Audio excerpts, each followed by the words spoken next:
जंतुओं की संरचना व कार्य, structure and function of animals, इसके बारे में आज हम पढ़ेंगे। ठीक है, तो धरती पर तमाम तरह के जीव तुमको नजर आएंगे। तुमको सबसे बड़ा जीव बताओ अपने जीवन में कौन सा जीव सबसे बड़ा जीव देखे हो जो? हाथी। कितने लोग हाथी देखे हैं?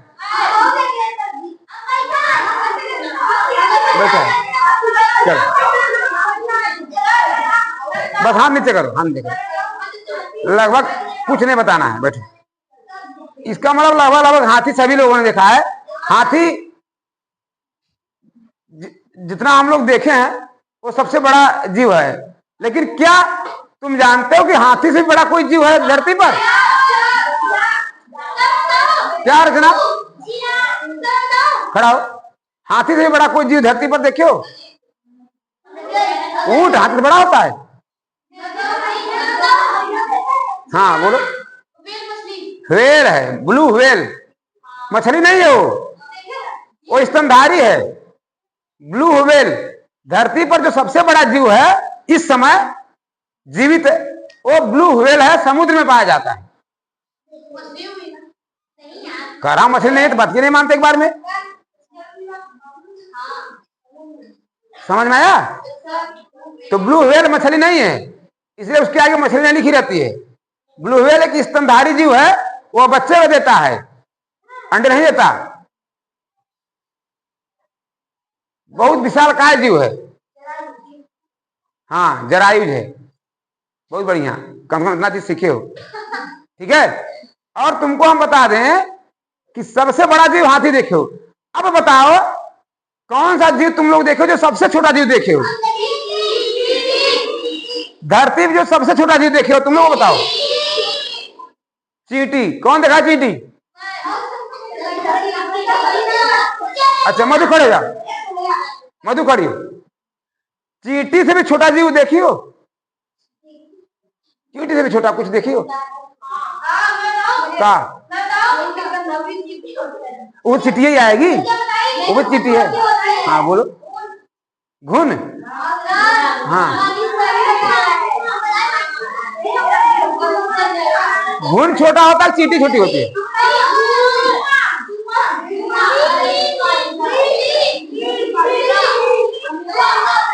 देखे हो? चलो अच्छा, हाँ बजे चलो बैठो। देखो तो जो हम लोग देखे हैं सबसे छोटा जीव में, वो मुझे लगता है या तो घुन देखे होगे या चींटी देखे होगे। ठीक है, इससे छोटा कुछ होता नहीं है। लेकिन तुमको ये जानकर हैरानी होगी कि इससे भी छोटा जीव होते हैं जिनको हम नहीं देख पा रहे हैं। होती नहीं होती है, और इनको हम नग्न आंखों से नहीं देख सकते। कहीं तालाब या पोखरा का पानी एक बूंद लेकर आओ, स्लाइड पर रखो, तुमको हम दिखाएंगे, सूक्ष्मदर्शी से देखेंगे तो उसमें भी तमाम तरह के जीव घूमते नजर आएंगे। वो एक कोष की जीव होते हैं। एक कोष की जीव जो होते हैं बहुत छोटे होते हैं, इतने छोटे होते हैं कि तुम्हारे पेन के जो लीड होता है सामने जिसमें लिखते हो उसका 30 भाग करोगे, एक भाग के बराबर। इतना छोटा होता है अमीबा। अमीबा सोचो को क्या देख पाओगे उसको? तो उसको देखने के लिए हमें क्या चाहिए? सूक्ष्मदर्शी चाहिए। इसीलिए जिन जीवों को हम लोग सूक्ष्मदर्शी से ही देख पाते हैं उन जीवों को सूक्ष्म जीव बोला जाता है। क्या बोला जाता है? सूक्ष्म जीव बोला जाता है। तो सोचो हाथी और ब्लू व्हेल जैसा विशाल जीव से लेकर ऐसे भी जीव हैं जो हम देख नहीं पाते हैं। इस तरह से जंतुओं की जो संरचना देखी जाए तो छोटे बड़े बहुत सारे होते हैं। तो संरचना के आधार पर जो जीव होते हैं पृथ्वी पर दो तरह के होते हैं। एक होते हैं एक कोशिकीय जीव, एक होते हैं एक कोशिकीय, दूसरे होते हैं बहुकोशिकीय।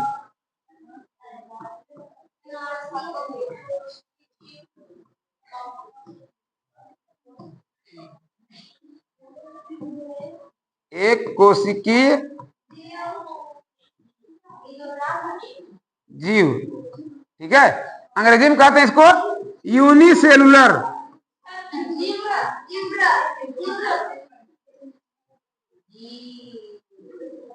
यूनिसेलुलर हिंदी में कहते हैं इसको यूनिसेलुलर।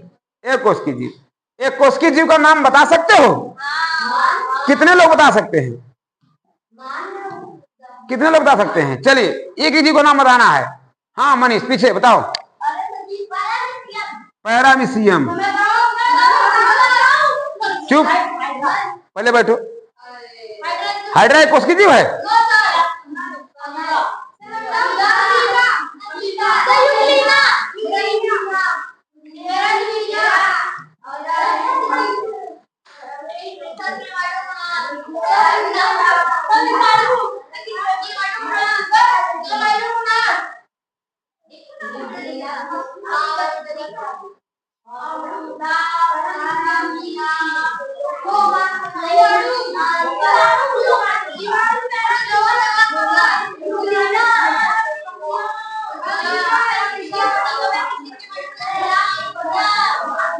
अब बस हो गया।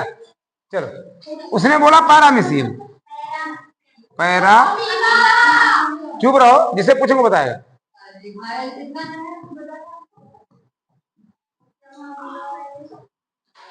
पैरामीशियम एक कोश की जीव है। फिर बोले तुम, जो हाथ खड़ा उसको नहीं पूछेंगे। चलो चलो तुम बताओ जी। कोमल, किसी एक कोश की जीव का नाम बताओ। नहीं पता है। अनुषा तुम बताओ। अमीबा। पढ़ाई का नहीं होता है।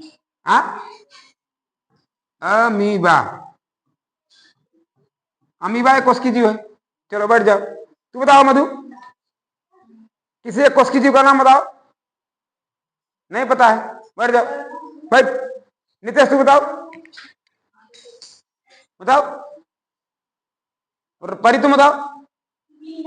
यूग्लिना।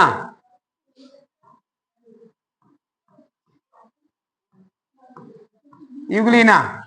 और हाँ बताओ। क्लाइडोमोनास नहीं होता जी, क्लेमाइडोमोनास। क्लेमाइडो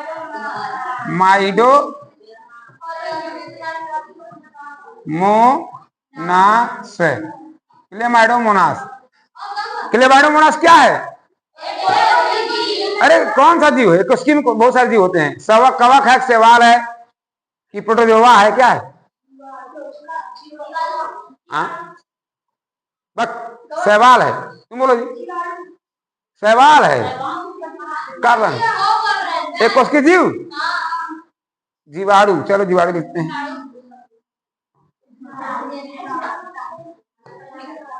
चलो अब बताओ अखिलेश, एक कोश की जीव का नाम बताओ। हाँ बोल। अब मैं जानते तू सर। प्रशांत तू बताओ। विषाणु कोई जीव नहीं। बोलो। और कोई बताएगा? इसके अलावा अबे नाम पूछ रहे हैं, उस संघ का नाम नहीं पूछ रहे हैं।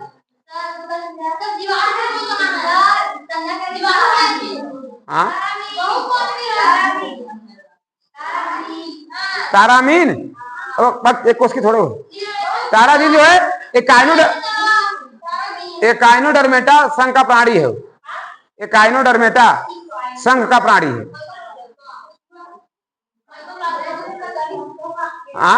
हाँ माइकोप्लाज्मा लिख सकते हो। माइकोप्लाज्मा। चलो इसके बाद वाल्वाक्स है।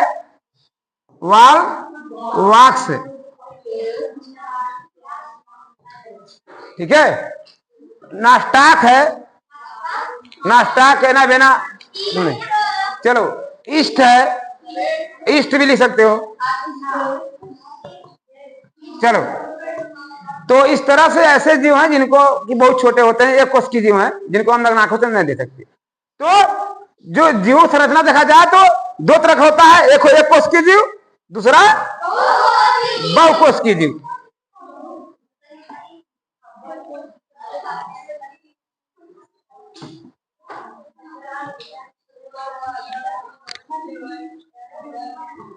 दूसरा है बहुकोश की जीव।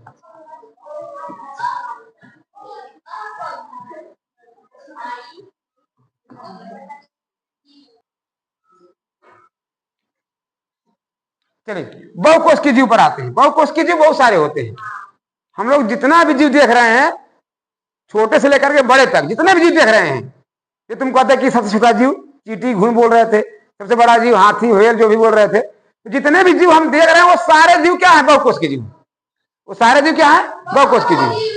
ठीक है, तो ये होगी जंतु की संरचना जिसके आधार पर बहुत सारे जीव है। इसके अलावा तुम्हारी किताब में देखो बहुत सारे जीव दिया है। ठीक है, किताब में दिया गया है।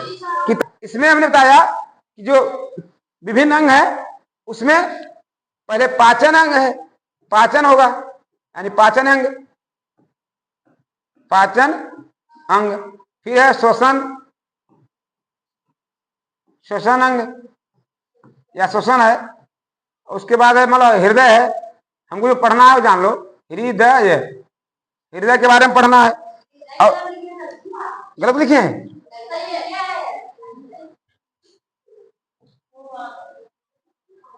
हृदय। हृदय के बाद पढ़ेंगे हम लोग वृक्क के बारे में। वृक्क जानते हो? वृक्क के बारे में। फिर पढ़ेंगे हम लोग जनन अंग के बारे में। जनन अंग, जनन अंग के बारे में पढ़ेंगे। फिर ज्ञानेंद्रियां, ज्ञानेंद्रियां कैसे लिखते हैं? ज्ञानेंद्रियां,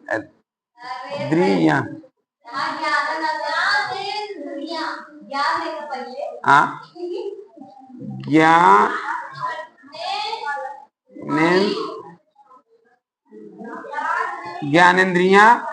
ज्ञानेंद्रियों में क्या है? कान है, आंख है, नाक है, त्वचा है, त्वचा है, वो जीभ है ना। आंख, कान, नाक, त्वचा और जीभ है। ठीक है, चलिए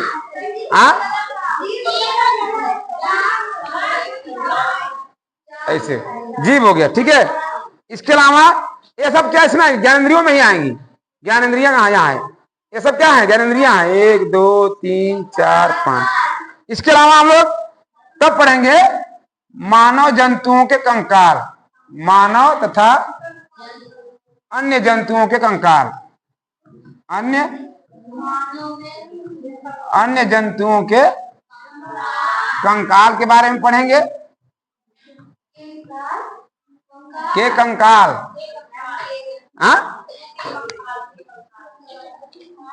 ठीक है। चलिए बस इतना हमको पढ़ना है, समझ गए? तो हम चूंकि बता रहे हैं कि पाठ का क्या नाम था? जंतुओं की संरचना व कार्य। तो जंतुओं की संरचना मैंने बताया था कि 2 तरह की होती है, एक कोष की होती है, बहुकोष की होती है। ठीक है, अब बहुकोष की जो एक कोष की होती है, तो एक कोष की में तो कोई अंग बनेगा नहीं, क्योंकि एक ही कोशिका में सब कुछ कर लेते हैं। तो कोई अब अंग बनने के लिए कई कोशिकाएं मिलकर अंग बनाती हैं। लेकिन जो बहु कोशिकी होते हैं वो उनके विभिन्न अंग होते हैं। तो कौन कौन से अंग होते हैं, उनके सारे अंगों के कार्य क्या है, इसके बारे में हम जानेंगे। ठीक है, तो जंतुओं के जो विभिन्न अंग हैं उनमें पाचन अंग, श्वसन अंग, श्वसन क्रिया करने में, उसके बाद श्वसन अंग होगा। फिर हृदय, हृदय भी एक अंग है। वृक्क का क्या काम है? जनन अंग है। फिर उसके बाद ज्ञानेंद्रियां हमारी हैं। ज्ञानेंद्रियां हमारी कितनी है? 5 हैं। उन ज्ञानेंद्रियों का क्या कार्य है इसके बारे में पढ़ेंगे। और फिर अंत में हम लोग मानव तथा जो अन्य जंतु हैं इनके कंकाल के बारे में पढ़ेंगे। कंकाल क्या होता है इसके बारे में हम जानेंगे अच्छी तरह से, कि हमारी जो हड्डियां हैं 206 हड्डियां होती हैं। 206 हड्डियां कहाँ कहाँ होती हैं, ठीक है, कहाँ कितनी हड्डियां होती हैं और बच्चे में कितनी हड्डियां होती हैं, कहाँ हड्डियां, कहाँ की हड्डियां बढ़ जाती हैं, इन सब के बारे में हम लोग क्या करेंगे? चर्चा करेंगे। तो शुरू करते हैं हम लोग पाचन अंग से। राइट, चलिए क्या होता है पाचन? अभी बताया हमने पाचन क्या होता है। पाचन मतलब होता है डाइजेशन। पाचन को अंग्रेजी में कहते हैं डाइजेशन। डाइजेशन, डाइजेशन अभी हम लोग चर्चा इस बारे में किए, डाइजेशन के बारे में, कि हम जो पोषण करते हैं, भोजन खाते हैं, उसमें जो होते हैं मुख्य रूप से हमारे भोजन में स्टार्च होता है। स्टार्च यानी जो कार्बोहाइड्रेट होता है वो स्टार्च के रूप में होता है। ठीक है, हिंदी में इसे मंड बोलते हैं। ठीक है, उसके बाद होता है हमारे प्रोटीन होता है, प्रोटीन होता है, वसा होता है, लवण होता है, लवण होता है। विटामिन तो जल में घुलनशील है, इसलिए विटामिन को लोग क्या करते हैं, कोशिकाएं अपने आप ले लेती हैं। हम लोग पाचन तंत्र में पचाते नहीं है, पचाने का हमको सिर्फ यही 3 मुख्य रूप से करता है। हमारा जो पाचन अंग है, पाचन तंत्र जो बना है, वो क्यों बना? इन्हीं 3 कारण बना है। ये तीनों की जरूरत हमको ना होती तो पाचन तंत्र की जरूरत नहीं होती।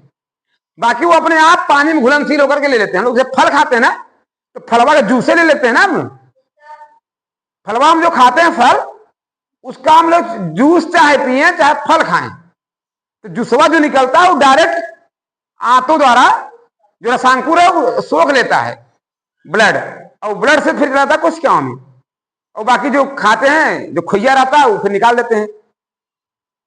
तो फल वो लोग पचाने की जरूरत नहीं पड़ती। समझ में आया? जो खनिज वगैरह हैं और विटामिन हैं उनको पचाने की जरूरत नहीं पड़ती है। पचाने की जरूरत इनको करती है क्योंकि ये क्या होते हैं? ये अघुलनशील हैं, अघुलनशील और जटिल हैं। जटिल मतलब अघुलनशील तथा जटिल होते हैं। जटिल मतलब होता है कि ढेर सारा गुच्छियान उलझा हुआ है, ढेर सारे कई अणु मिल करके बहुत बड़ा चैन बना लेते हैं, तो उनको हम लोग कहते हैं कि जटिल। एक एक अणु एक साथ नहीं रहते हैं, ढेर सारे अणु मिलकर साथ ही रहते हैं। ठीक है, ढेर सारे अणु मिलकर के एक साथ रहते हैं, इसलिए ये क्या होते हैं? अघुलनशील होते हैं। अगर एक एक अणु अलग अलग होते तो घुलनशील बन जाते। ये लोग अघुलनशील काहे होते हैं पता है? अघुलनशील काहे होते हैं? जैसे मान लो कि ग्लूकोज का है, एक अणु कई अणु एक अणु से दूसरा जुड़ेगा, ऐसे कई अणु सर क्या होते हैं? सारे एक दूसरे से जुड़ करके बहुत सारी लंबी चेन बना लेते हैं, और चेन कई श्रृंखला में होता है। जरूर नहीं कि एक सीधा चेन चल जाए, ब्रांचेड भी होता है। श्रृंखला जो इनकी होती है वो शाखावित भी होती है, मतलब ब्रांचेड भी होती है। इसलिए इतना बड़ा चेन बन जाता है कि ये जब सारे जब एक रहेंगे तो अणु बड़े बन जाएंगे, तो इनको हम लोग स्टार्च बोलते हैं या जो भी है। वैसा इनके अणु इतने बड़े ज्यादा क्यों होते हैं? इतना बड़ा जब फैल जाता है तो ये क्या होता है? इनको कोशिकाएं हमारी सीधे नहीं ले पाती, कोशिकाएं इनको सीधे नहीं ले पाते क्योंकि ये सब अघुलनशील बन जाते हैं। तो पाचन तंत्र में जाकर के जो विभिन्न अंग हैं वहां पर जाकर के जो उनसे एंजाइम निकलते हैं ग्रंथियों द्वारा, उनसे मिलकर के सारे अणु क्या होते हैं? टूट टूट के अलग हो जाते हैं, टूट टूट के अलग हो जाते हैं। इसी को कहते हैं लोग सरल हो गया। जब कुलेकम गुच्छियान रहेगा कई अणु मिलकर के तो कहेंगे जटिल है, और जब अलग अलग हो जाएगा तो क्या हो जाएगा? सरल हो जाता है। अब सरल का जब तोड़ते हैं ना, इसी को तोड़ते हैं, जटिल अणुओं को तोड़ तोड़ के किसमें बदलते हैं? सरल अणुओं में, सरल अणुओं में बदल देते हैं। तो जो सरल अणु में जब बदल जाता है तब इनको कोशिकाओं द्वारा लेना आसान हो जाता है, मतलब ये तब घुलनशील हो जाते हैं। मेरी बात समझ में आई? तो जो हमारे स्टार्च, प्रोटीन, वसा, हलवड़ ये सब हैं अघुलनशील हैं और जटिल होते हैं। जटिल है इसलिए अघुलनशील है। तो इनको सरल तथा घुलनशील अवस्था में बदलने की क्रिया कहलाती है पाचन। क्या कहलाती है? पाचन। पाचन। अब पाचन करने के लिए हमारे शरीर में विभिन्न प्रकार के अंग बने हुए हैं, विभिन्न प्रकार के अंग बने हुए हैं। ठीक है, जिसे हम लोग कहते हैं पाचन अंग। ठीक है, पाचन अंग। अब उन अंगों में तो देखा जाए तो हमारे भोजन जाते हैं। शुरुआत देखो जैसे कहते हैं हमारा मुख है, पहले क्या है? मुख है, मुंह है, मुख या मुख द्वार बोले फिर मुंह बोलो, जो भी बोलो।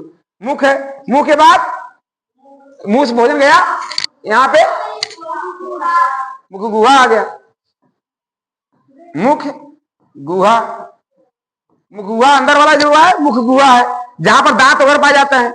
यहीं पर एक लार ग्रंथि भी है। ठीक है, और उसका भोजन आता है यहाँ इधर, इसे क्या बोलते हैं? ग्रास नली।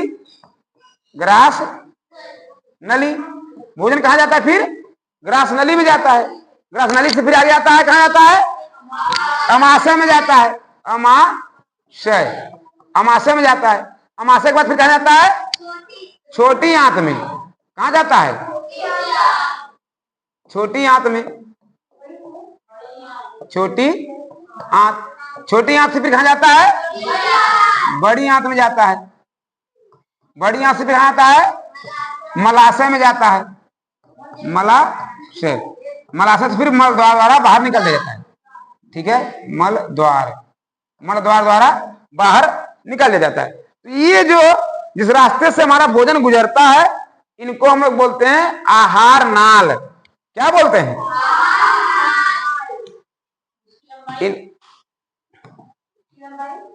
32 फीट तक रहती है इसकी लंबाई। ठीक है,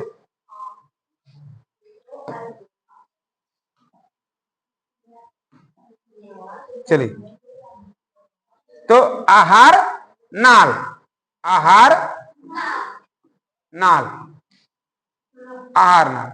इसके अलावा क्योंकि यहां तो भोजन जाता है, ये सब इतने स्टेशन है, ये सब क्या है? स्टेशन है, पुल है। भोजन मुख में जाएगा, मुख गुहा में जाएगा, वहां पे चबाएंगे। एक ये है हाल्ट है। ठीक है, उसके बाद ग्रास नाली क्या है? बाकी पटरी है आगे जाने के लिए। फिर कहाँ आता है? अमाशय। अमाशय बड़ा जंग स्टेशन है, बड़ी स्टेशन है नहीं, क्योंकि सबसे अधिक भोजन यही ठिका रहता है। लगभग 4 घंटे तक भोजन कहाँ रहता है? अमाशय में रहता है। उसके बाद छोटी आंत में जाता है, फिर बड़ी आंत, फिर मलाशय में टिका रहता है वहां पे, और फिर बाद मलद्वार द्वारा बाहर निकलता है। इनको हम बोलते हैं आहार नाल। ठीक है, लेकिन यहां पे जब भोजन जाता है तो वहां पर भोजन में बहुत सारे एंजाइम्स निकलते हैं, क्योंकि अगल बगल कई सारी ग्रंथियां हैं। ठीक है, ग्रंथियां, बहुत सारी ग्रंथियां हैं। उन ग्रंथियों से क्या निकलता है? एंजाइम्स निकलते हैं। ग्रंथियों से क्या निकलते हैं? एंजाइम्स निकलते हैं। जैसे ग्रंथियों में देखा जाए, सबसे पहले आती है मुंह में ही लार ग्रंथि, लार ग्रंथि। टालिन निकलता है। ठीक है, टालिन निकलता है। टालिन से स्टार्च का पाचन होता है, स्टार्च बदल जाता है माल्टोज में ना, स्टार्च बदल जाता है माल्टोज में। उसके बाद आता है नीचे पेट में एक होती है जठर ग्रंथि, जठर ग्रंथि पेट में रहता है, जठर ग्रंथि। इससे हाइड्रोक्लोरिक अम्ल, पेप्सिन और रेनिन निकलता है, और म्यूसिलेज निकलता है ना, म्यूकस से बनता है, तो जठर ग्रंथि होती है। उसके बाद क्या है? लीवर है, यकृत, यकृत, और फिर अग्नाशय है, अग्नाशय। यकृत देखियो, यकृत, यकृत कहां देखिए? यकृत किस रंग का होता है? यकृत जो होता है चॉकलेटी रंग का होता है। यकृत किस रंग का होता है? चॉकलेटी होता है। अग्नाशय हल्का गुलाबी रंग का होता है। अग्नाशय जो होता है वो हल्का गुलाबी रंग होता है। यकृत जो होता है वो चॉकलेटी रंग का होता है। ये सब क्या होती है? ग्रंथियां हैं। ये ग्रंथियां क्या निकालती हैं? एंजाइम्स निकालती हैं विभिन्न प्रकार की, और भोजन में मिलती हैं। और यही ग्रंथियां जो होती हैं, इनको तोड़ने का काम करती हैं। जो घुलनशील अवस्था में जो जटिल है भोजन हमारे, उनको सरल अवस्था में तोड़ने का काम कौन करता है? यही ग्रंथियों से निकलने वाला एंजाइम। इसीलिए ये आहार नाल और ग्रंथियां दोनों मिलकर के बनाती हैं पाचन तंत्र। क्या बनाती हैं? पाचन तंत्र। पाचन तंत्र, पाचन तंत्र कौन बनाता है? आहार नाल और ग्रंथियां। आहार नाल और पाचन ग्रंथियां से कहते हैं। ये सब मिलकर के, दोनों मिलकर के बनाती हैं पाचन तंत्र, क्योंकि दोनों मिलकर के ही भोजन को पचाएंगी, दोनों मिलकर भोजन पचाएंगी। सिर्फ आहार नाल में तो बस इसका पड़ाव है। ठीक है, स्टेशन ठहरने का है, खाना वहां रहता है, खाना उसमें से जाता है। आहार नाल वो रास्ता है जहां जहां पर खाना भोजन हमारा जाता है, और ये सब आकर के वहीं पर मिलते हैं, मिल करके फिर भोजन को पचाने वाला काम करते हैं। यानी कि पचाने का मतलब कि जटिल भोजन पदार्थों को सरल अवस्था में तोड़ने का काम करते हैं। ठीक है, जब सरल बन जाता है तो ये घुलनशील अवस्था में आ जाता है, और जब घुलनशील अवस्था में आ जाता है फिर उसके बाद हमारी छोटी आंत में, छोटी आंत बहुत बड़ी होती है, लगभग 3.5 मीटर। हाँ, छोटी आंत बहुत बड़ी होती है, लगभग 3.5 मीटर होता है, 3.5 मीटर लंबी होती है। और शुरू का जो छोटी आंत का जो शुरू वाला पोर्शन है, छोटी आंत का जो शुरू वाला पोर्शन है आधा, वो काम करती है, पचाने का काम करती है, भोजन को पचाने वाला काम करती है, पाचन वाला काम। लेकिन अंतिम जो आधा बचा है उसमें रसांकुर पाए जाते हैं। रसांकुर पाए जाते हैं। रसांकुर जानते क्या होता है? रसांकुर ऐसे ऐसे संरचना होती है छोटी आंत में, ठीक है, ऐसे ऐसे होता है, इसे हम बोलते हैं रसांकुर। रसांकुर अंग्रेजी में कहते हैं हिलाई, ठीक है। छोटी आंत, छोटी आंत को क्षुद्रांत भी बोलते हैं। हाँ, किताब में परीक्षा पूछता क्षुद्रांत लिख देगा तो कंफ्यूजन मत हो जाना, क्षुद्रांत क्या होता है, क्षुद्रांत, ठीक है। तो रसांकुर होता है कि हमारे छोटी आंत की जो अंदरूनी दीवार है उस पर अंगुली नुमा संरचना होती है, जहां पर पचे हुए भोजन का अवशोषण होता है। पचे हुए भोजन को मतलब अवशोषण मतलब सोखना, अवशोषण मतलब सोखना, सोखता है। तो पचे हुए भोजन का जहां अवशोषण होता है उसे हम लोग क्या बोलते हैं, रसांकुर। ये अंगुली नुमा संरचना होती है, कहां होती है, छोटी आंत में होती है। कहां होती है, छोटी आंत में होती है, ठीक है। इसलिए भोजन का पहले अंतर्ग्रहण होता है, अंतर्ग्रहण, फिर पाचन, फिर अवशोषण, अवशोषण हो गया, फिर स्वांगीकरण, फिर वैक्षेपण। ये 5 स्टेप है ना। तो तीसरा स्टेप क्या होता है, अवशोषण काम होता है। कहां होता है अवशोषण, छोटी आंत में। क्या होता है कि उसी में रसांकुर पाए जाते हैं। रसांकुर, छोटी आंत में रसांकुर पाए जाते हैं। समझ गए, ये हो गया हमारा पाचन। समझ गए पाचन। चलो अब आगे चलते हैं। पाचन के बाद क्या था, लिख देते हैं। चलो, श्वसन। श्वसन, श्वसन को अंग्रेजी में कहते हैं रिस्पिरेशन या रिस्पायरेशन, जो भी बोल सकते हैं, श्वसन, ठीक है। क्या होता है, श्वसन। श्वसन के लिए सभी जीवों में श्वसन अंग नहीं होते हैं, कुछ में होते हैं, कुछ में नहीं होते हैं, ठीक है। जैसे तुम लोगों ने कक्षा साथ में बिच्छा वाले हो ना, साथ में कहा पढ़े हो, ठीक है। हमारे यहाँ श्वसन अंग क्या है, फेफड़ा। हमारा श्वसन अंग क्या है, फेफड़ा। कब है, नहीं भैया लगा। चलो ठीक, चलो फिर देखो, श्वसन अंग हमारा मुख्य रूप से फेफड़ा है। श्वसन हम लोग क्या करते हैं, श्वसन क्रिया बहुत जरूरी है। जरूरी इसलिए है कि जब हम भोजन खाएंगे, कोशिकाओं में भोजन जाएगा, तो भोजन कोशिकाओं में जाने से ऊर्जा नहीं मिलेगी। ऊर्जा तब मिलेगी जब पचा हुआ भोजन भी टूटेगा। पचा हुआ भोजन कहाँ टूटता है, कोशिकाओं में एक माइटोकॉन्ड्रिया स्थान है, एक अंग है, कोशिकांग जिसे बोलते हैं। कोशिका में एक अंग है जिसे कहते हैं कोशिकांग, उसका नाम है माइटोकॉन्ड्रिया। वो क्या करता है कि तुम्हारा जो पचा हुआ भोजन है ग्लूकोज के रूप में होता है। किसी रूप में होता है, सब मिलाकर लास्ट में ग्लूकोज हो जाते हैं। ग्लूकोज के रूप में होता है, वह ग्लूकोज तोड़ता है, तोड़ करके तब जाकर ऊर्जा मिलती है। एक ग्लूकोज से 38 एटीपी ऊर्जा मिलती है। एक ग्लूकोज के अणु से, हिंदी में लिखे, ग्लूकोज,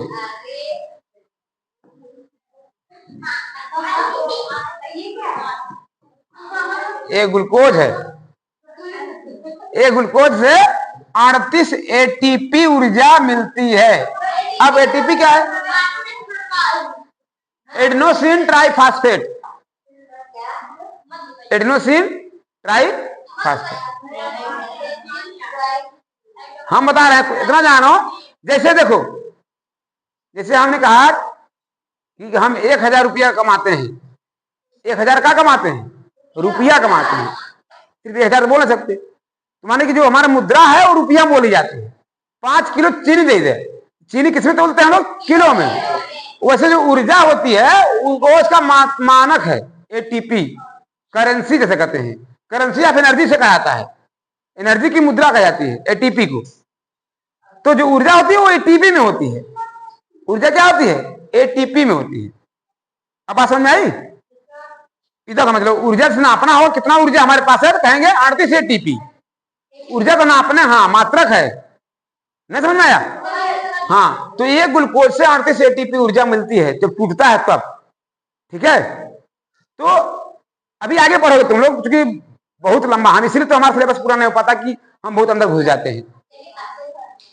अच्छा, तो इसलिए हम बहुत आगे नहीं बढ़ते। तो ये ग्लूकोज में 38 एटीपी ऊर्जा मिलती है। देखो, तो जब जाएगा हमारा पचा हुआ भोजन ग्लूकोज कहां जाएगा? कोशिकाओं में। तो माइटोकॉन्ड्रिया को दे देगा कि ला एके पीस के ऊर्जा निकाले। तो कहेगा कि ऐसे थोड़ा हूं मैं, पानी डाले पर, हवा डाले पर, हवा क्या रहेगा? ऑक्सीजन। क्या चाहिए उसको? ऑक्सीजन चाहिए। उसको ऊर्जा में बदलने के लिए क्या चाहिए? ऑक्सीजन। अब ऑक्सीजन हमको कहां से मिलेगी? वायुमंडल से। तो वायुमंडल से ऑक्सीजन कोशिकाओं तक पहुंचाने का काम क्या करता? श्वसन। यही श्वसन है। श्वसन यही है कि जब ऑक्सीजन देगा, ऑक्सीजन क्या करेगा? ग्लूकोज को तोड़ेगा, ऊर्जा मिलेगी, लेकिन इस दौरान कार्बन डाइऑक्साइड भी बन जाता है। और कार्बन डाइऑक्साइड फिर क्या करेगा? बाहर पहुंचाना पड़ता है, क्योंकि कार्बन डाइऑक्साइड क्या है? एक अपशिष्ट पदार्थ है, उत्सर्जी पदार्थ है। कार्बन डाइऑक्साइड क्या है? उत्सर्जी पदार्थ है, यानी वो पदार्थ जो शरीर से बाहर निकाला जाता है, बाहर से निकाला जाता है बाहर, उसको हम बोलते हैं उत्सर्जी पदार्थ। इसके पहले बाद में पढ़ेंगे, इसके बाद में हम लोग पढ़ेंगे। तो क्या होता है कि अब इनके लिए हम क्या चाहिए? ऑक्सीजन चाहिए। ऑक्सीजन चाहिए तो ऑक्सीजन कोशिकाओं तक पहुंचाने के लिए हमारे शरीर में बना हुआ श्वसन तंत्र, और यह क्रिया क्या कराती है? श्वसन। श्वसन में दो काम होता है, कार्बन डाइऑक्साइड, ऑक्सीजन ग्रहण करना, ऑक्सीजन O2 लिख दें, O2 समझ जाओगे ना? O2 ग्रहण करना और CO2 बाहर निकालना। CO2 बाहर निकालना, दो काम होता है। दोनों को मिलाकर कहा जाता है श्वसन। क्या कहा जाता है? श्वसन। अब देखो जो रिस्पिरेशन, अब देखो जो ग्रहण करते हैं उसको बोलते हैं हम लोग अंतः श्वसन। अंतः श्वसन, श्वसन, या इसी कहते हैं निश्वसन। इसी कहते हैं निश्वसन, निश्वसन। और दूसरा जो कार्बन डाइऑक्साइड छोड़ते हैं उसको हम लोग बोलते हैं उच्छ्वसन। हाँ, या कहेंगे निःश्वसन। समझ रहे हो? अच्छा वाले, श्वसन में क्या होती है? दो क्रिया होती है। एक क्या होता है? ऑक्सीजन लेना, अब कार्बन डाइऑक्साइड छोड़ना। ऑक्सीजन जो ग्रहण करते हैं उसको बोलते हैं अंतः श्वसन, और कार्बन डाइऑक्साइड जो बाहर छोड़ते हैं उसको बोलते हैं उच्छ्वसन। ठीक है, इसी का दूसरा भी नाम है। अंतः श्वसन को निःश्वसन कहते हैं और उच्छ्वसन को निःश्वसन कहते हैं। बात समझ में आई? इस क्रिया के दौरान फेफड़े में हवा जाती है, ऑक्सीजन। तो ऑक्सीजन युक्त, सिर्फ ऑक्सीजन नहीं, ऑक्सीजन युक्त वायु को ग्रहण करना, यानी कि हम जब लेते हैं बाहर से हवा में से तो ऑक्सीजन भर थोड़ा हो जाएगा। वायुमंडल में जितनी गैस होंगी सब जाएंगी ना, लेकिन उनमें ऑक्सीजन भी रहेगा। क्यों? क्योंकि जरूरत हमें ऑक्सीजन की है। इसलिए हम कहते हैं ऑक्सीजन युक्त वायु को ग्रहण करना और कार्बन डाइऑक्साइड युक्त वायु को बाहर निकालना। ये दोनों क्रिया मिलाकर कहलाती है श्वसन। ठीक है, श्वसन समझ गए? अब इस श्वसन क्रिया के लिए हमारे शरीर में विभिन्न अंग बने हुए हैं, विभिन्न अंग बने हुए हैं।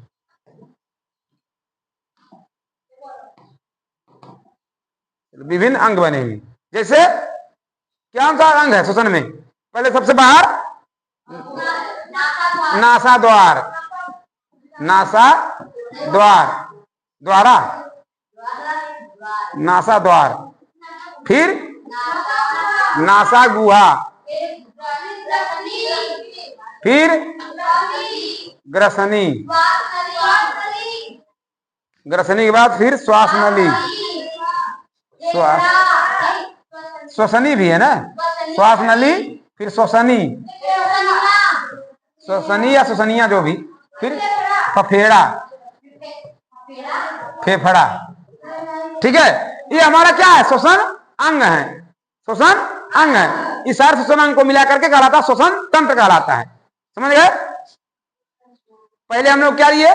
भोजन लिए, पचा हुआ भोजन पचाने के लिए पाचन तंत्र शुरू हुआ। फिर पचे हुए भोजन को ऊर्जा बदलने के लिए फिर क्या लिए? ऑक्सीजन लिए। तो किस क्रिया द्वारा? श्वसन क्रिया द्वारा।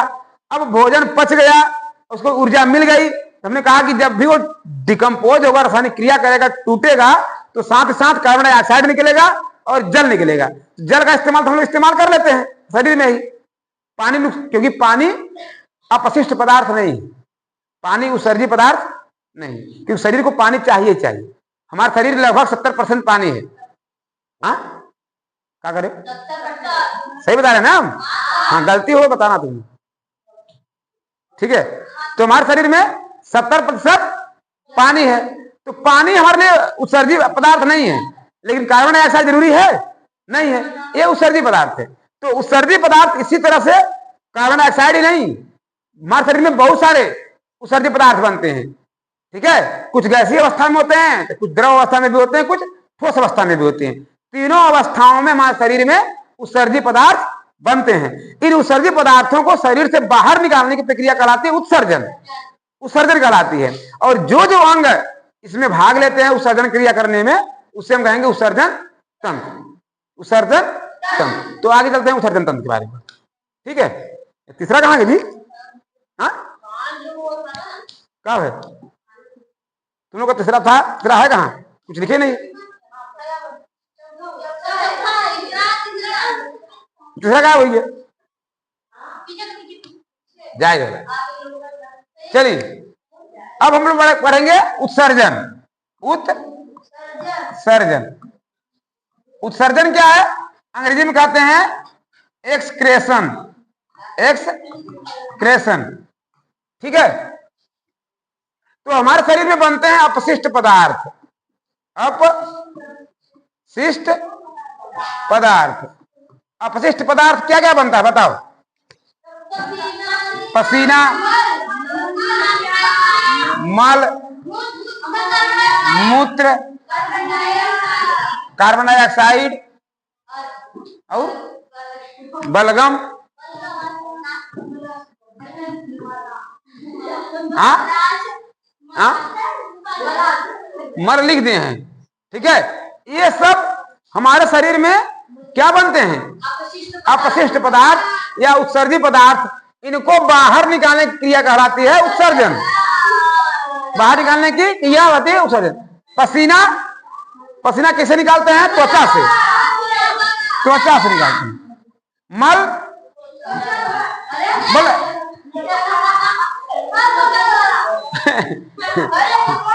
देखो मल जो है हमारा कहाँ बनता है? पाचन तंत्र में बनता है, गुदा द्वारा बाहर निकालते हैं, ठीक है। मूत्र हम वृक्क द्वारा निकालते हैं, वृक्क किडनी, किडनी क्षमता है। कार्बन डाइऑक्साइड हम लोग उत्सर्जन श्वसन में निकलता है, श्वसन क्रिया में निकलता है ना। और बलगम लोग नाक द्वारा निकाल देते हैं। ये फेफड़ा में बनता है। ये कहाँ बनता है? फेफड़ा में बनता है, ठीक है। ये फेफड़ा में बनता है। तो देखो, तो ये सारे हमारे जो है कि अपशिष्ट पदार्थ है। तो पसीना होता है द्रव अवस्था में ना, मल होता है ठोस अवस्था में, मूत्र द्रव अवस्था में, कार्बन डाइऑक्साइड गैस अवस्था में, बलगम म्यूकस होता है या प्लाज्मा स्टेज में होता है ना, प्लाज्मा अवस्था में होता है। देखो तो ठोस द्रव गैस तीनों अवस्था में हमारे शरीर में अपशिष्ट पदार्थ बनते हैं। इनको बाहर निकालने की क्रिया को हम लोग कहते हैं उत्सर्जन। उत्सर्जन के लिए हमारे शरीर में जो अंग बना हुआ है वह वृक्क है। जो उत्सर्जी अंग क्या है? मुख्य रूप से वृक्क है। लेकिन वृक्क के साथ साथ हमारे शरीर में जो उत्सर्जन तंत्र है, इसके अलावा हमने कहा देखा है वृक्क है। वृक्क क्या का बाद है? मूत्रवाहिनी, मूत्र वाहिनी और मूत्राशय है, मूत्राशय,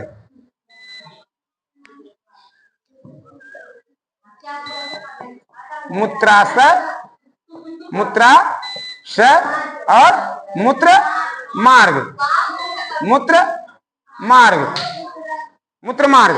ये सब हमारे उत्सर्जन तंत्र के विभिन्न अंग हैं, ठीक है। उत्सर्जन तंत्र के विभिन्न अंग हैं, ठीक है। हाँ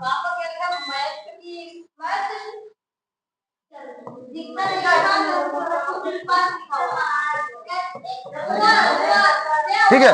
देखो हो गया, चलो लाइट कट गई, इससे पहले इसको बंद कर देते हैं ना। देखो हमारे शरीर में जो हमारा शरीर का जो कि उत्सर्जन अंग है वो वृक्क है। वृक्क जो होता है वह 150 ग्राम का होता है, कितने का होता है? 150 ग्राम। एक थे कुल कट वृक्क बा 2 थे, कितना हो गया? 300 ग्राम। एक बहुत ज्यादा हो गया। अब वृक्क का काम क्या होता है? यूरिन निकालना। यूरिन में हमारे क्या होता है? यूरिया। यूरिया होता है। यूरिया बहुत ज्यादा नहीं होता है। हमारे यूरिन में देखा जाए तो जितना टोटल यूरिन है उसका 95% सिर्फ जल होता है। बंद हो गया? ठीक है। यूरिन में हमारे इन्वर्टर बंद हो जाता है। यूपीएस है, यूपीएस। ठीक है। हाँ तो प्राइमरी मतलब पीएस होता है। देखो तो इस जो यूरिन में हमारे 95% क्या है? जल है। और 2.5% उसमें यूरिया है और 2.5% अन्य पदार्थ भी हो जाते हैं, क्योंकि थोड़ा बहुत अन्य पदार्थ पाए जाते हैं, उसमें थोड़ा शुगर भी हो जाता है। ठीक है। और अन्य कार्बनिक पदार्थ बहुत सारे होते हैं, तो विभिन्न प्रकार के कार्बनिक और अकार्बनिक पदार्थ सब पाए जाते हैं उसमें। तो सोचो कि 2.5% सिर्फ यूरिया है, उस 2.5% यूरिया निकालने के लिए पूरा ये मजरा है। और बहुत जरूरी है, क्योंकि ये सब क्या होता है कि जो कि अमोनिया बनता है, क्योंकि हमारे जो प्रोटीन जब पचता है तो ये सब उल्टा सब चीज निकलता है, और जो कि बहुत ही हानिकारक है। इनको शरीर से निकालना अति आवश्यक है। ये तो भला हो लीवर का, जो कि इसको यूरिया में बदल देता है, तो यूरिया कम खतरनाक होता है। ठीक है। हाँ अमोनिया होता है, अमोनिया बड़ी खतरनाक होता है। यूरिक एसिड बन जाता है तो और दिक्कत हो जाती है, ठोस अवस्था बन जाता है। तो ये सब तो इनको बाहर निकाला जाता है। तो कभी कभी होता है कुछ लोग किडनी काम नहीं करती है। जब काम नहीं करते किडनी को, तो कृत्रिम वृक्क बनाते हैं, गुर्दा। उसमें डायलिसिस व्यवस्था होती है। डायलिसिस व्यवस्था से ही क्या करते हैं, फिर ब्लड को छानते हैं। यूरिया को अलग करने का काम किसे करते हैं? डायलिसिस द्वारा। हॉस्पिटल डायलिसिस से छान करके अलग किया जाता है, जिसे कहते हैं। तो विज्ञान में पूछता है कृत्रिम रूप से शरीर से जो यूरिया निकाला जाता है या उत्सर्जन कराया जाता है, उस क्रिया को क्या कहते हैं? क्या कहते हैं उसको? डायलिसिस। डायलिसिस की जाती है हॉस्पिटल में। ठीक है। तो कृत्रिम रूप से करते हैं। अगर आपका किडनी दोनों खराब हो गया तब। वैसे अगर एक किडनी काम कर रहा है तो तुम जी लोगे, दिक्कत नहीं, लेकिन भारी काम नहीं कर सकते। ठीक है। आराम से चल फिर सकते, खा पी सकते, काम धाम नहीं कर सकते। लेकिन अगर दोनों किडनी खराब है तब तो भैया तुमको अन्य व्यवस्था करनी पड़ेगी, और नहीं तो अब मर जाओगे, क्योंकि बहुत जरूरी है।